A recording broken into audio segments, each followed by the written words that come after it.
Hello, and thanks for tuning in. Throughout April, which is Black Women's History Month, a coined term by my friend Daryl Dr. D. Johnson, I'm posting content celebrating the Black women trailblazers who made history as world-famous wrestlers in the 1950s and 60s. I made a documentary about these courageous women called Lady Wrestler, and it's available to watch on Amazon Prime Video. In this video, I'm featuring an interview with a young woman who is carrying on the legacy of the Black women wrestling trailblazers, rising star Trish Adora. This interview was originally featured on the podcast Lady Wrestler, the story behind the story, which features bonus content from the documentary. You can check out the podcast on Apple Podcasts, Stitcher, and several other platforms. I'll put a link to the podcast and to the documentary itself in the description of this video. And now, here's my interview with the phenomenal Trish Adora. It wasn't really until I saw Jacqueline wrestle Crash Holly. And that was kind of when I was like, oh, okay. Because it was seeing a Black woman being put in that position of, just it was viewed under a more serious lens. They didn't, dare I say, cheapen it, you know what I mean? With the commentary and things like that. It felt, like something serious was happening, and they never really let you forget how strong and how beautiful she was. That was just always a part of it too. They just painted her as so well-rounded, and that was so cool seeing a Black woman, seeing that for a Black woman. I thought that was so neat. And I was like, all right, maybe this is cool. Maybe I can do that one day.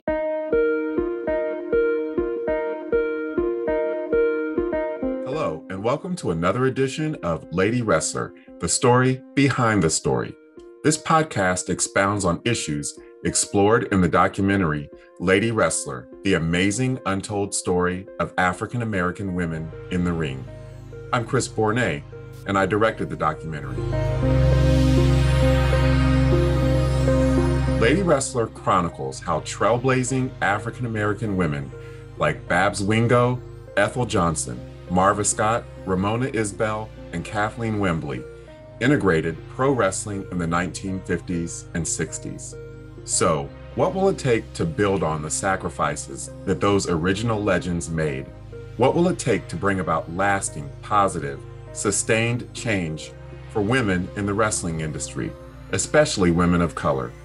Here to give her perspective is wrestling star Trish Adora.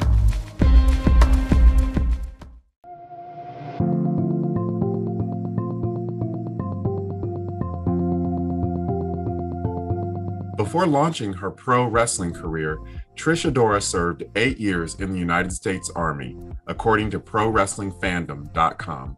She served in Kabul, Afghanistan, working as a signal support specialist and military police officer. That military discipline has no doubt served her well in her pro wrestling career. She trained at the Team 3D Academy, owned and operated by the wrestling tag team specialists known to fans nationwide as the Dudley Boys. Trish made her wrestling debut in 2016, and her television debut came in 2018 during the September 5th episode of NXT in a non-title match taking on the reigning NXT Women's Champion, Kairi Sane. Trish's career highlights include defeating Don't Die Miles in a match presented by the Ohio Wrestling Association in my hometown of Columbus on January 30th, 2021 to retain the Pan-African World Diaspora Wrestling title. And now, ladies and gentlemen, in her own words, here is Trish Adora. So, Trish Adora, thanks again for making the time to speak to me on the Lady Wrestler podcast. It's a real honor to speak with you. We got a chance to meet in person when you came for the Good Trouble wrestling tournament in, I think it was the end of January for Black History Month. So It's great to talk to you again. Yes, it's nice seeing you too. Yeah. So tell me, so for those, who may not be familiar with your story, How did you get into wrestling? You were raised in the DC area, right? Yes, I was born and raised in Washington, D.C. And wrestling is just kind of like a family thing. My father, my five brothers, they'd always just kind of sit around and just gather around and just sit and watch wrestling. And I didn't really understand as a kid what was really going on, but I just kind of got caught up in like the pageantry and like the larger than life characters and stuff like that. I thought that was pretty cool. It wasn't really until I saw Jacqueline wrestle Crash Holly.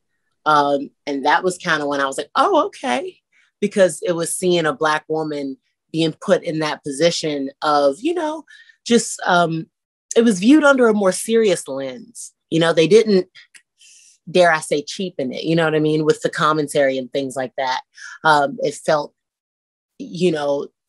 like something serious was happening, and they never really let you forget how strong and how beautiful she was. That was just always a part of it too. They just painted her as so well rounded, and that was so cool seeing a Black woman, seeing that for a Black woman. I thought that was so neat. And I was like, all right, maybe this is cool. Maybe I can do that one day. And then, I joined the Army when I was 19, and then 8 years later, then I started training. So it kind of like a little life derail for a little bit, but I kind of got back around to it. So how did your military training and your military background, I would assume that gives you a lot of discipline. Did that help you at all in your training and your path to becoming a wrestler, having that discipline and that background in the military?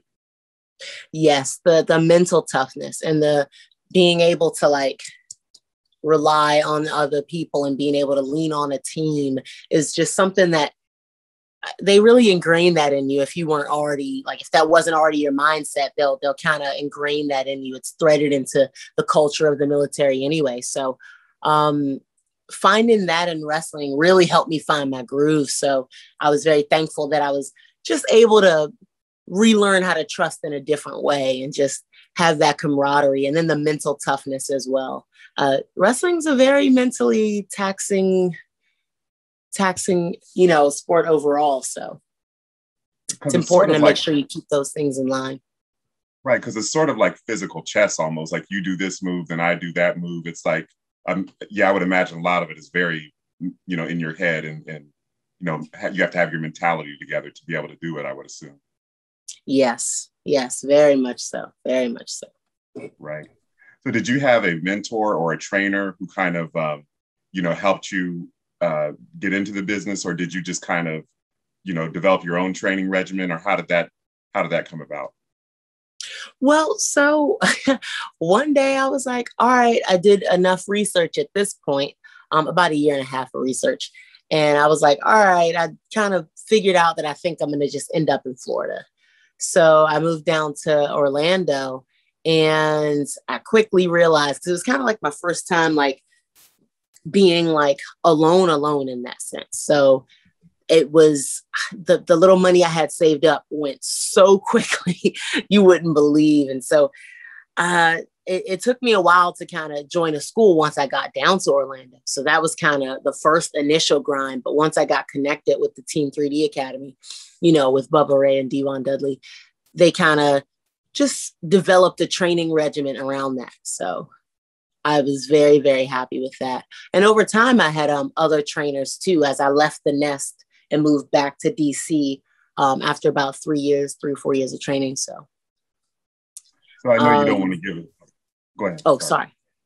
I know you don't want to give away the secret sauce, so to speak, but what is a training regimen like for you? Do you train like, when you have a big match coming up? Is it more intense rather than just your daily kind of regimen, or can you kind of give a little bit of insight into that?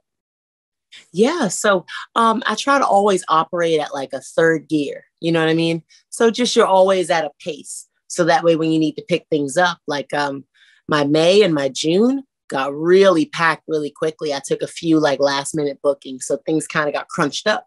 But thankfully, I was already working at like a third pace. So I was just kicking it up a little bit and didn't have to, struggle along too much. I like to train in the ring at least twice a week, and go to the gym about the same at least twice a week.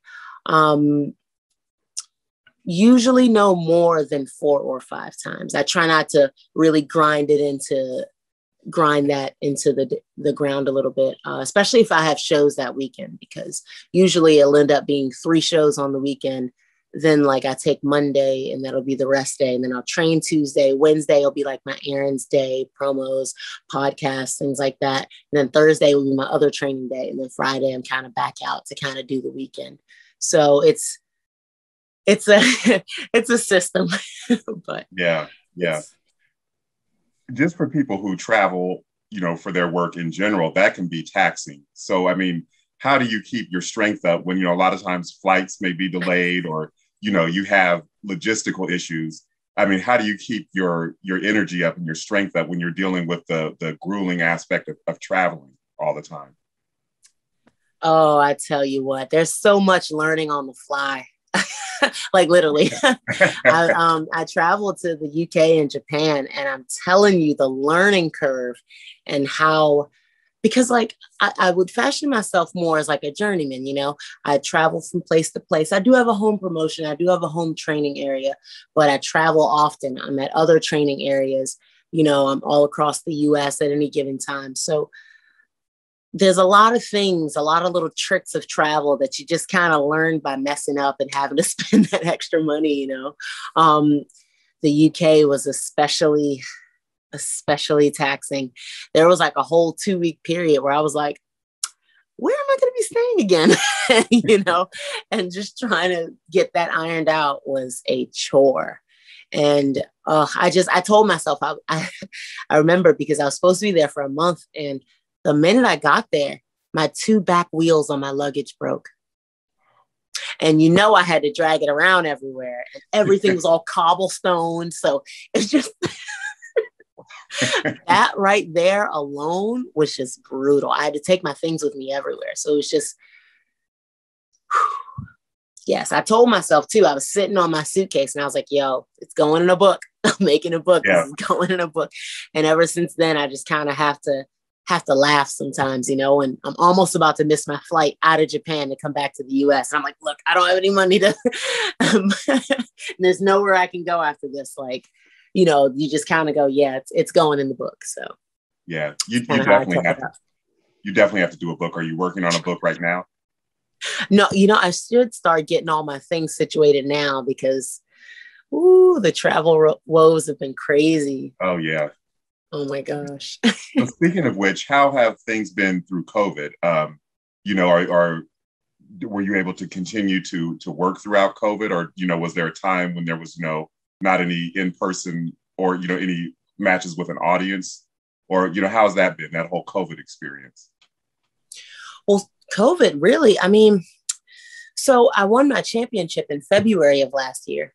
And then a month later, I almost got stuck in Cali. I was in Cali for a show on my birthday, and everything got shut down. And I just made the last flight back out before they were like, all right, we're cutting all of this. So I got back home and I was like, I didn't even understand what was going on. I was like, okay. And then like a couple days later, they're like, yeah, Mania is canceled and all this is canceled and all this. And I was just like, oh, shoot. So I got bummed out for like a little bit, because I was like, well, that was going to be a huge payday. That was going to be, I had so much momentum after this win, excuse me. And there was just so much to be done. And I felt I was like, what the heck? So it kind of forced me to become good at other things, like my personal branding, so to speak. I don't even like, using that word feels so, so much like work, but, my personal branding, for lack of a better word, how I appear online, how I appear in person at these shows. If I do get to go to the shows, now I get to understand those elements of the business where now we start negotiating this, because the shows are few and far in between, and and there's so much more to like, and your hustle just gets tested in a lot of little ways that you're kind of just not really expecting. And some people saw that as a break, and I did too. I for sure took breaks and I've definitely added breaks to my culture now. I was such a workhorse before then. So I think COVID really smartened me up and let me know that it's okay to slow down. So I do work my breaks in, but I definitely saw it as a moment to kind of like caddy corner and just sort of be adjacent and still be relevant in some ways. I got my social media following up. I'm very happy about that. It's very hard to do. That is extremely hard to do. The amount of research I had to do on YouTube to grow my, oh man, I tell you what, that's got to be a tax write-off somewhere. I'm gonna look it up. I'm looking it up. For sure. Well, I have to say, as far as your personal branding, your image and everything is just totally on point. And when I met you at the Good Trouble match, you were just so gracious. And I think that's one thing the fans really like about wrestling is there are very few sports where the fans are able to, kind of access, the stars that they look up to as closely. And do you think that's kind of an appeal of wrestling, that fans can, oftentimes see the wrestlers up close and personal and kind of, be a little bit more accessible than other sports? Yes. And for me, it's just another new, interesting challenge. I'm pretty introverted by nature. I just, try to keep to myself generally in like social situations and stuff. So wrestling is interesting because I'm just kind of in the middle of the ring with a spotlight on me, and I'm wearing very little clothing, and everybody's looking at me and they're waiting to do some stuff. And I'm, you know what I mean? So it's very, I've definitely been getting out of my shell and getting out of my comfort zone. So it's nice for me too, to have that interaction because, it's showing me that it's okay to let my guard down a little bit, and it's okay to, chat with fans and be more personable, excuse me. And I don't know, it's been kind of fun. It's helping me like come out of my shell more, and the fans are like very receptive to me in general. So it's pretty cool. I like it a lot. Yeah. I think athletes, a lot of people who are in the spotlight have their kind of like their persona when they're on, quote unquote, and then their real personality where, I've heard about like comedians who are like, you think they'd just be cracking jokes all the time when they're off stage, but they're very like, reserved. And, so I don't think that's uncommon at all to kind of have, the persona that when you're in the public, and then your private life where people expect you to be, the same as you are in the ring all the time, I'm sure, when, that's work. And then there's, a separation I'm sure you want to keep with your private life. Yes, definitely. So there is like there's a connection between those things, but I like to keep that. I don't want to say to muddy the water, so to speak, but I definitely like to keep like a gentle separation between those two things. Sure. Yeah, it's just, I think it keeps things a little more simple that way too. Sure. For sure. So as far as the status of women in the industry, do you feel that there's been progress in the past couple of years, or do you feel like there's still a lot of progress? Obviously, there's still a lot of progress to be made. There's always progress to be made. But how do you feel that women are being perceived now in the wrestling industry and the treatment? Do you feel it's more equitable, or, I just kind of like to get your perspective on that. Well, the needle's moving, and it's been moving for a long time. It's been at a steady move, honestly. I think that even starts back with the Impact, women's division. I could even point to Gail Kim, honestly, as, one of like those pioneers of that era, because there was a certain time period where things kind of shifted a little bit for women's wrestling. Things were being viewed under a more serious lens, and there was just sort of like a focus being put on women's wrestling, the women's, revolution. So I think that it's been a steady climb. And then in the past, maybe 5 or 6 years, for sure, it's been moving ahead very, very much so. And I think, the larger companies sometimes can set the trend, and then the smaller, grassroots organizations can sometimes set the trend. So it just kind of depends, but it seems like everybody's on the same page about wanting to highlight women's wrestling at the same time. So it's a good feeling, It's good to see all across the board. It's good to see, women of color doing their thing. I'm happy to see it. I'm happy to see it. Absolutely. Do you feel that there are still challenges for women of color that, maybe you have to continue to work twice as hard to get the same recognition or the same opportunities? Yes. And that's pretty unfortunate too, because it discredits the hard work that I've put in, a lot of people, have been around and they've been able to see that. So they've been able to help me spread that message too. But, it's tireless work. Obviously can't do it all by myself, but I do see a lot of women taking care of business and doing their thing, and I think it's beautiful to see, and to discredit that in any way is just very unfair. But we do work so hard to still get half, or, to not even be the pay gap. Oh, we're not even gonna, oh, the pay gap, and just trying to get all that situated, and what is too much, and why is it too much because I'm asking, and then it just turns into a whole thing, and there's a lot of work to be done. I can say there is a lot of work to be done, but we're putting the work in. So we're starting to see those fruits, and it's really cool to see. I think there seems to be kind of a disconnect between the industry and between the fans, because making this documentary Lady Wrestler about the original Black women who integrated pro wrestling, people of all different races are fascinated by that story. And I've talked to different wrestling fans just in the process of making the documentary and promoting it, and I have never once heard a male wrestling fan say, "Oh, Trish is all right for a girl." Male wrestling fans don't seem to really care so much about the gender, as long as you can do what you need to do in the ring.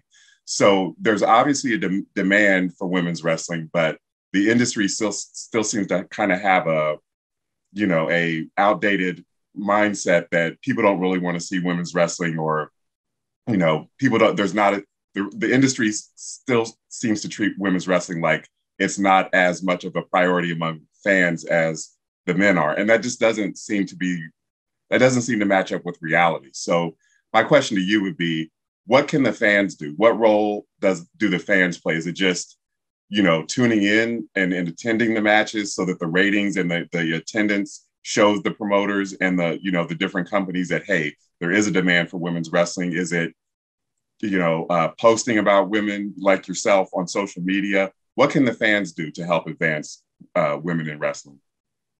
Yes. And so to your point too, so as much progress as was made in the industry in these past few years, there's definitely an underbelly. So there's still a lot of toxicity threaded in the culture of independent wrestling, and even wrestling as a whole, right? And so it's a tough one. And the fans, it's almost like, you got to take a little bit of medicine with the candy, you know what I mean? And I think that finding promotions that promote women wrestlers that you care about, finding women's wrestlers that you care about, let's try to use like those hashtags and things like that. Like if you see that there's a women's wrestler that you see is on the come up, and you want to support her in some way, share her content. That's absolutely free. That costs you nothing. Press a button, too easy, very quick. Maybe even a follow. Just that engagement. The engagement alone is huge on social media. It's like it's currency. It's the social media currency, engagement. So engaging with the content that you care about, and maybe not so much with the content that you don't. So that way there's not a skewed picture of what you really want. It'll be very easy to understand. So I just kind of think that would be a good help too. There's a lot of promotions that are getting on board, and not even getting, I wouldn't want to say getting on board as if they hadn't, felt that way before, but I'm just saying that now that there's a lot of collaborations between, certain brands, I do work for Beyond Wrestling, and they're also teaming up with Women's Wrestling Revolution, and they're putting on shows as well. So it's nice to see, women get opportunities on shows. It's so cool. The vibe is so dope. The camaraderie is so dope. So I think more of that. Find women that you see that are doing that work, that are going to, maybe there's certain schools that, you can support as well. So lots of options. Yeah. And then like you talked about your branding. I mean, fans can do something as simple as, after the show, buy your merch. I mean, that supports you, helps you continue doing what you're doing.